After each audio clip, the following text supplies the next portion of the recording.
105.3 worldwide at WDAS-FM.com. Hit us up. Push it up, let me see you just Wobble baby, wobble baby, wobble baby, wobble, yeah. Wobble baby, wobble baby, wobble baby, wobble, yeah. Wobble baby, wobble baby, wobble baby, wobble, yeah. Wobble baby, wobble baby, wobble baby, wobble, yeah.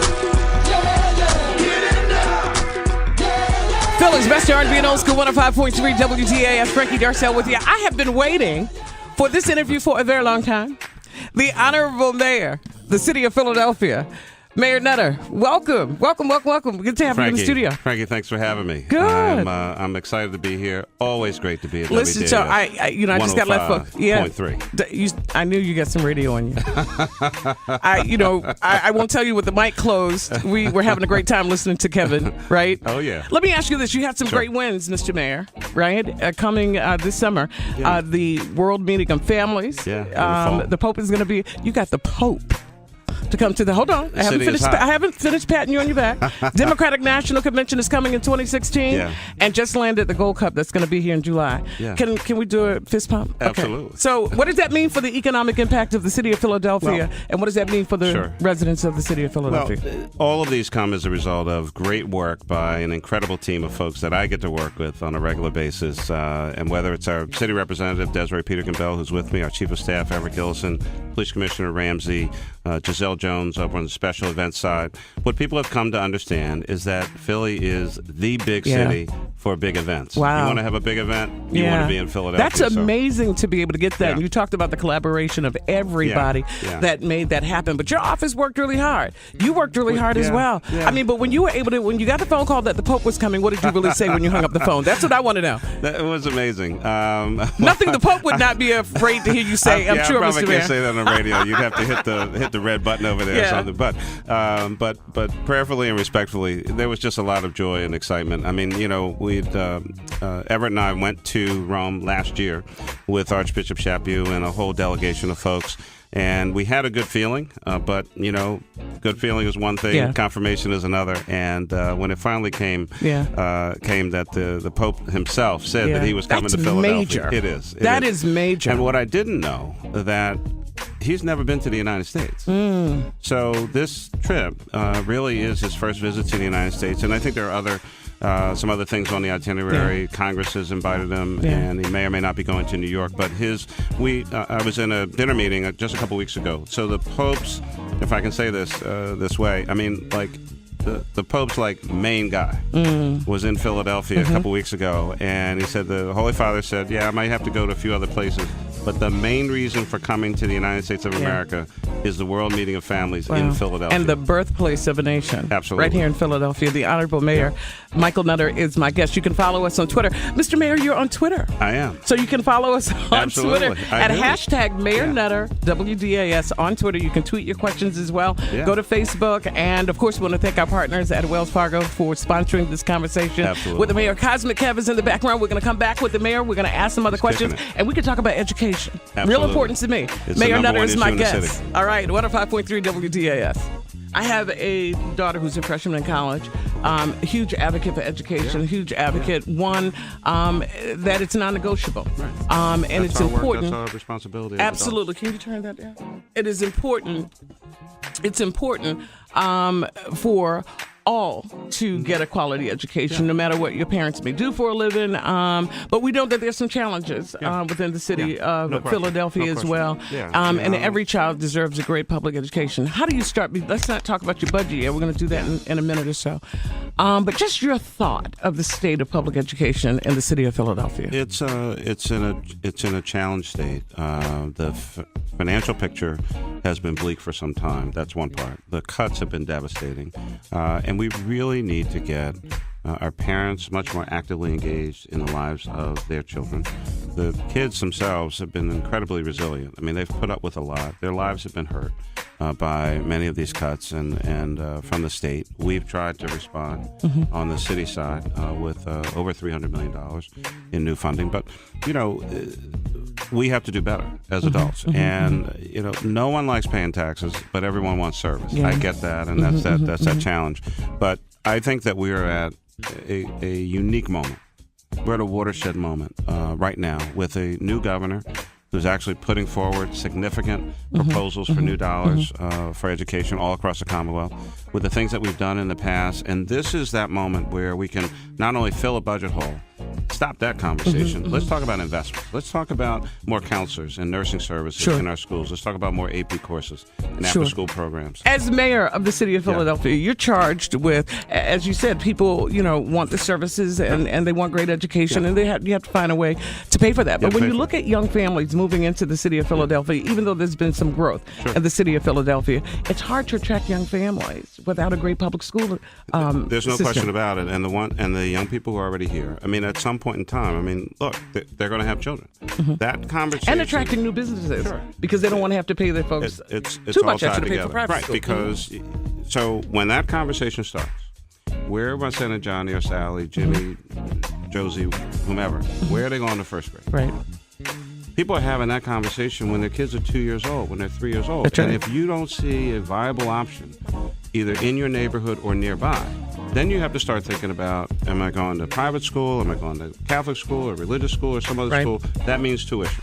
That's right. Am I paying $5,000? Am I paying $10,000? Am I paying $20,000? I mean, some of these situations are more than some folks pay to go to college. So then you say, well, maybe I should just move. Yeah. So if you don't fund education properly, you're not going to have the population, you're not going to have the tax base, and the businesses will then have to go chase talent somewhere else. And that's on your desk. That's your charge. That's your challenge as mayor to address all of that. So we're going to talk about that coming up. Here we go. The Honorable Mayor Michael Nutter is my guest. So good to have you in the studio. We have such great conversation off the air, being brought to you by Wells Fargo, our great partners, talking about education. You and I both have been there, done that. In your budget, you included a 9.3% property tax increase for the residents of Philadelphia. Talk about a 9.3%, which is tough in a tough economy, even though it's been rebounding just a little bit. It's still kind of tough. And then I got a follow-up question for you, but answer that question about why 9.3%. So I received a letter from Superintendent Dr. William Hite. The Council President Clark received the same letter saying that the school district of Philadelphia was asking the city to put an additional $103 million of new funding on the table for schools. They're asking the state for $206 million of new money for educating our children here in Philadelphia. I said to our finance folks, what would it take to generate basically $103 million or $105 million is what I really asked them. They came back to me and said, on the school district side of property taxes, we would need a 9.3% increase to generate those dollars. So, I mean, it's just as straightforward as that. They made the request. I want to fill the request, and that's how I propose to do it. As I said in my budget speech, I don't want to raise people's taxes, but I do desperately want to educate our children. And so that's my job. That's my responsibility as the mayor of the city, and to try to rally people around that. We've raised people's taxes before. I know that. And folks have been pretty upset about it. I get that. But the cost of poverty, the cost of illiteracy, the cost of unemployment, the cost for some of incarceration is greater than we would ever pay to educate our children. All right, so we're looking at an estimated $80 million for the school year 2015-2016. They have an $80 million deficit right now. Right. Here's my question for you, and help me understand, being new to Philadelphia, understanding public education to a degree, understanding the SRC.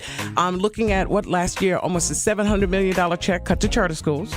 Right? Yes. So if taxes are raised, property taxes raised to 9.3% on property owners in Philadelphia, how does that money not make its way then to charter schools? So charter schools are public schools. It's the first thing we have to have this kind of discussion. They are public schools. They get public dollars. Those dollars then follow those children wherever they may go to that charter school. But they are public schools in this city and all across the But separate Commonwealth of budgets from Pennsylvania. public education, Well, though. Because if the taxes are being raised, or when we talk about funding the public schools, it's a different pot for charter schools. It all goes into the same pot for education from the city. We send the dollars over to the school district. The charter schools then receive a per pupil allocation based on their attendance or matriculation at those schools. Those dollars then, in essence, leave the school district's funds to follow those students where they go.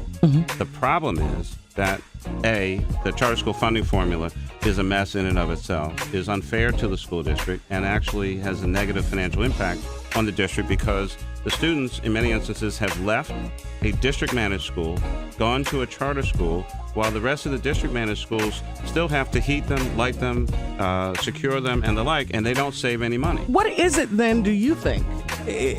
Or let me ask the question this way. Are charter schools doing something different or better, or is there a secret that they have with charter schools that the public schools have not gotten the memo on yet, Mr. Mayor? So the whole concept behind charter schools was that these were going to be places of innovation. They were going to do things differently. They would not be as constrained in some instances as the traditional public schools for students. Many of the charter schools are doing a fantastic job educating our children. Some are doing an okay job educating our children. And some are doing as poorly as some of the district managed schools, and they should be closed. And so there's no magic here. It's a student who is engaged, a parent who's engaged, a teacher who is active and engaged, and the resources necessary to put forward a full education program, not only of science and reading and chemistry and math and all those, but art and music, and having the support services in the school. We know actually how to educate students. Right. We don't have the resources to educate all of our students, and that's been the problem. What do you say to parents who are trying to get the best education that they possibly can, knowing what the challenges are within the city of Philadelphia? What do you want to say to them? Take the time that you need to speak to them and to the residents of Philadelphia that you want to embrace the 9.3% increase. Well, one, as a parent of a recently graduated public school student. Yay for you. There's no great time to try to raise people's taxes, but it's always the right time to do the right thing by our children. And this moment is that opportunity to properly fund education based on what we propose and hopefully, naturally, what Governor Wolf has proposed, and that his proposal will go forward. You really need both to happen at the same time.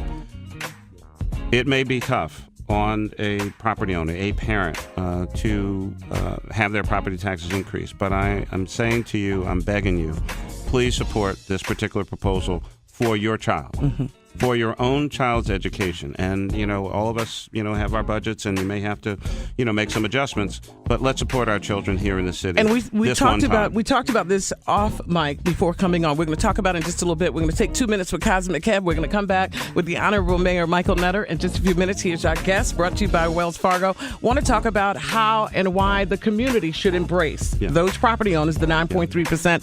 And then we're going to talk about moving forward for Mayor Nutter. Okay. We'll do that on 105.3 WDAS.